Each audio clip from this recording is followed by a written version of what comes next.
Like, for me, it's hard when it darkens the outside for me. You've worn some even darker ones inside. How do you see?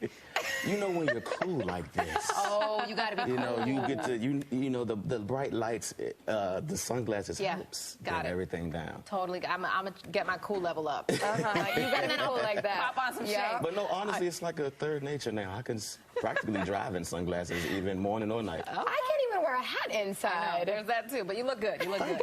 All right, let's hop into it. Tiffany Haddish getting personal and opening up about the end of her relationship with rapper, actor Common. We want to bring in producer Chris for all the tea, and boy, is it piping hot, Chris. Yeah, it might change your opinion of Common a little bit. It's been 2 years since he and Tiffany Haddish broke up, and we're finally getting some insight into what happened. So Tiffany told the Washington Post, quote, "The breakup was not mutual. In fact, she described the relationship as the healthiest and most fun she'd ever had." She told the Post things started to change when she noticed Common didn't invite her to a number of events, including his birthday party. She says he later broke up with her over the phone. Common told Jason Lee of Hollywood Unlocked that Haddish is one of the best people he's ever met. We know he has since possibly moved on with Jennifer Hudson, but not great, guys. Over the phone?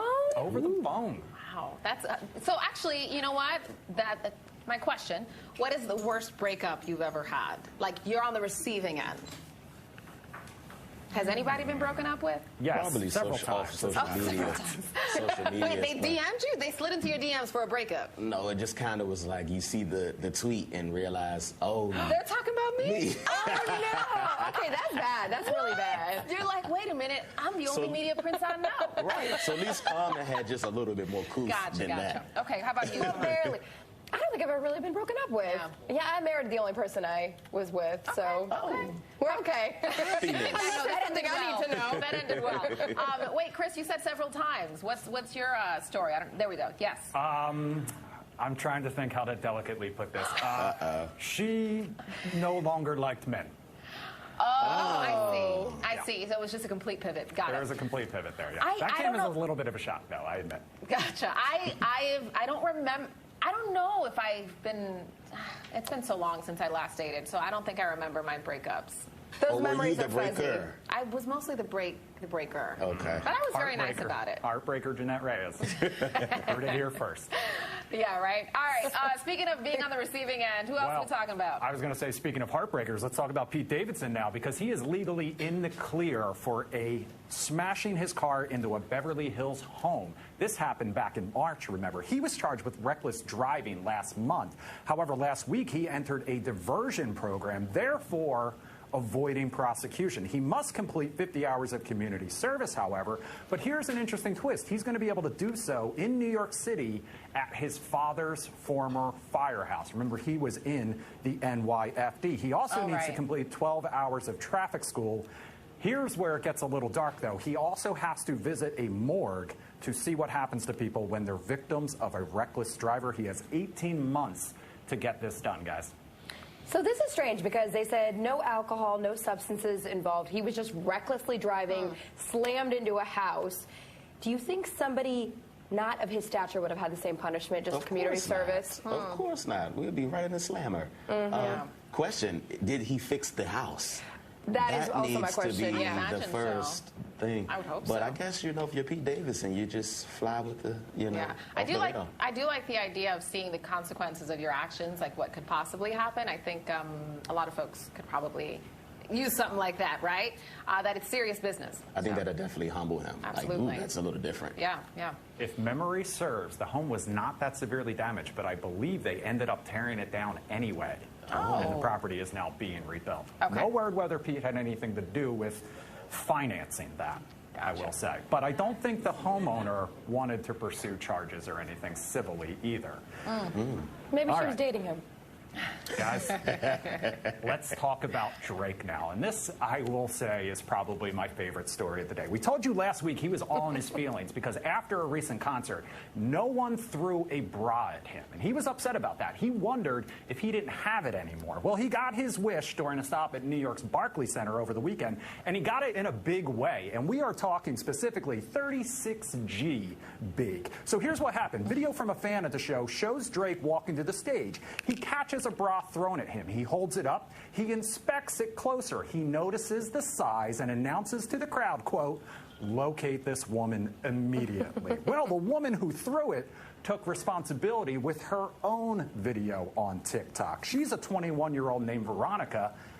And yesterday, she talked to TMZ all about the viral moment. She says not only has Drake now responded to one of her posts, she also got a DM from Playboy and is now planning to model for the infamous men's magazine on their website.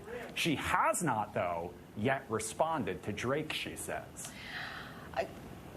Can I just say she bears a striking resemblance to the mother of his child? Correct. I think that was pointed out by several people on Twitter that she might be his type. Now, we know Drake is not ready to settle down, but that doesn't mean he's not in for a good time. Yeah. Right, absolutely. And maybe not a lifetime, but a good time. Yes. He might have a new business venture because we could clearly see Drake knows about his bras. He knew right where to go. Look for that tag. Yes, he did. Well, I guess continued success to her with Playboy. I mean, who would have known throwing your bra on stage to Drake could land you some work with Playboy? You know, he's here this weekend. I'm dying to go. Are you keep all the undergarments on? Oh, okay. I wasn't sure if you were considering a second. Okay. Listen, it's hard out here. Folks might want a side hustle. Yes, y'all ain't paying enough. All right, guys, let's wrap things up for me with Doja Cat, okay? But first I'm going to say, Beyonce has her beehive. We know Mariah Carey has her lambs. Rihanna has her navy. Doja Cat had her kittens. But that might be a thing of the past because the claws came out over the weekend, if you didn't see this. So the singer is mocking her fans who call themselves kittens. Doja Cat took to Threads over the weekend to urge fans using that nickname to, quote, grow up. The Threads account has since been deleted, but the internet always has its receipts. In one exchange, Doja Cat replied to a fan implying that she doesn't know her fans personally. One fan then said in part, "And we don't know you, but we have supported you through thick and thin. You'd be nothing without us." In another interaction, Doja Cat said, "If you call yourself a kitten, that means you need to get off your phone and get a job and help your parents with the house." The singer has not publicly commented on the back and forth so far. But how do you guys feel about going after your own fans like that? I'm a kitten.